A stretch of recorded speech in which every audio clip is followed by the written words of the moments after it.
Hi guys, welcome back to our channel. Guys, మన channel cricket సంబంధించిన ప్రతి చిన్న అప్డేట్ మన ఛానల్లో రెగ్యులర్ వస్తుంటాయి.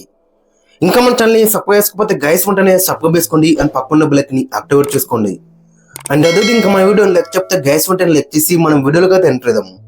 గైస్ తప్పకుండా లైక్ చేయండి, లైక్ చేస్తే మన వీడియో మార్కెట్కి ఫాస్ట్ రీచ్ అవుతుంది. ఇక ప్రస్తుతం వెస్టిండీస్తో మన టీంలో అయితే క్రికెట్ అయితే ఆడుతుంది, టెస్ట్ క్రికెట్. సో దాంట్లో చూసుకుంటే మరి కంప్లీట్ వైట్ సైడ్ లెక్కన మనకైతే కనబడుతుంది. వెస్టిండీస్ దగ్గర నుంచి ఎటువంటి కాంపిటీషన్ అయితే మనకైతే కనబడలేదు. గతంలో చూసుకుంటే వెస్టిండీస్ దగ్గర ఆటగాళ్ళు వచ్చేసి చాలా డేంజర్స్ ఆటగాళ్ళు అయితే ఉండేవారు. 1970s కానీ 80s కానీ 90s కానీ చాలా పెద్ద పెద్ద గ్రేడ్స్ అయితే ఉండేవారు. మొత్తం వాళ్ళైతే ప్రపంచ క్రికెట్నే శాసించాలని చెప్పుకోవచ్చు. అక్కడ మనం మెయిన్గా చూసుకుంటే సార్ వివి రిచర్డ్స్ కానీ, క్లైవ్ లైడ్ కానీ, గ్యారీ సోబర్స్ కానీ ఇంకా చాలా పెద్ద పెద్ద దిగ్గజాలు అయితే ఉండేవారు. వాళ్ళైతే ప్రపంచాన్ని మొత్తం శాసించారు. బట్ ప్రస్తుతం చూసుకుంటే వెస్టిండీస్ దగ్గర నుంచి చాలా క్రికెట్ అయితే తగ్గుతూనే వస్తుందని చెప్పుకోవచ్చు. అది టెస్ట్లో కానీ, ఓడిఐల్లో కానీ, T20 ఫార్మాట్లో కూడా నిన్నాక మొన్ననే నేపాల్ పైన ఓడిపోయిందని చెప్పుకోవచ్చు. మొత్తం 3 మ్యాచ్ ఆడితే 2 నేపాల్ గెలిచింది, 1 మ్యాచ్ మాత్రం వెస్టిండీస్ అయితే గెలిచింది. సో ఓవరాల్ చూసుకుంటే వెస్టిండీస్ దగ్గర నుంచి ఆ కాంపిటేటివ్ అయితే కనబడట్లేదు.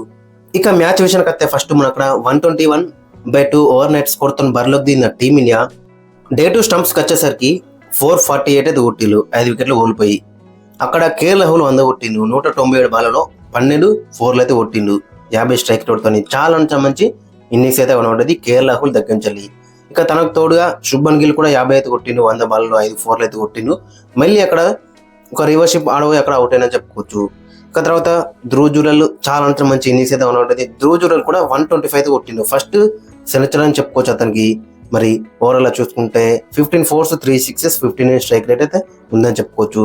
ఇక తర్వాత చూసుకుంటే man in form Ravindra Jadeja purple patch లో ఉన్నాడని చెప్పుకోవచ్చు. మరి అక్కడ Ravindra Jadeja England test series లో మనం చూసినాం ఎలాంటి నాక్స్ ఆడిండో దాన్ని కంటిన్యూ చేస్తే ఇక్కడ కూడా 104 అయితే కొట్టిండు, 176 బాల్స్ లో 6 4s 5 6s. సో ఓవరాల్ చూసుకుంటే చాలా మంచి ఇన్నింగ్స్ అయితే కనబడేది రవీంద్ర జడేజా దగ్గర నుంచి. ఇక వాషింగ్టన్ సుందర్ 9 మీద నాట్అవుట్ అయితే ఉన్నాడు.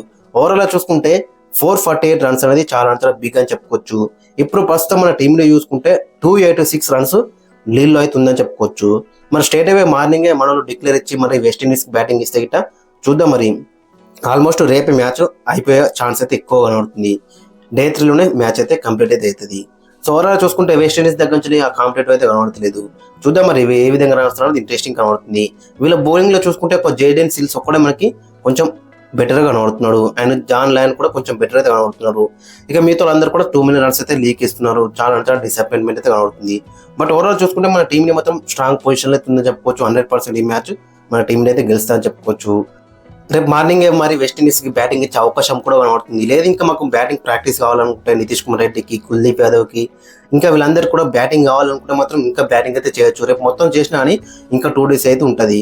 సో కాబట్టి ఈజీగా రేపు ఒక్కరోజు బ్యాటింగ్ చేసినా అని చాలా బెటర్ అయితే ఉంటుంది. ఇంకా రవీంద్ర జడేజా డబుల్ సెంచరీ కొట్టుకోవచ్చు, వాషింగ్టన్ సుందర్ సెంచరీకి అవకాశం ఉంటుంది. ఇక తర్వాత నితీష్ కుమార్ రెడ్డికి ఛాన్స్ ఉంటుంది బ్యాటింగ్ లో. సో కాబట్టి మరి చూద్దాం మరి రేపు మార్నింగ్ వెస్టిండీస్ బ్యాటింగ్ ఇస్తారా, లేదంటే రేపు మొత్తం ఆడి లాస్ట్ సెషన్లో ఏమైనా వెస్టిండీస్ కి బ్యాటింగ్ ఇస్తారని కూడా ఇంట్రెస్టింగ్ అవుతుంది. బట్ ఓవరాల్ చూసుకుంటే మన టీంలో మాత్రం ప్రస్తుతానికి చాలా పటిష్టమైన పొజిషన్లో అయితే ఉందని చెప్పుకోవచ్చు. 100% ఈ మ్యాచ్ మన టీం మీద చెప్పుకోవచ్చు. గైస్ కింద కామెంట్స్ అయితే మెన్షన్ చేయండి, అండ్ మీ యొక్క ఒపీనియన్ కూడా కింద కామెంట్స్ అయితే మెన్షన్ చేయండి. మరి ఈ మ్యాచ్ గురించి మీరేమనుకున్నారో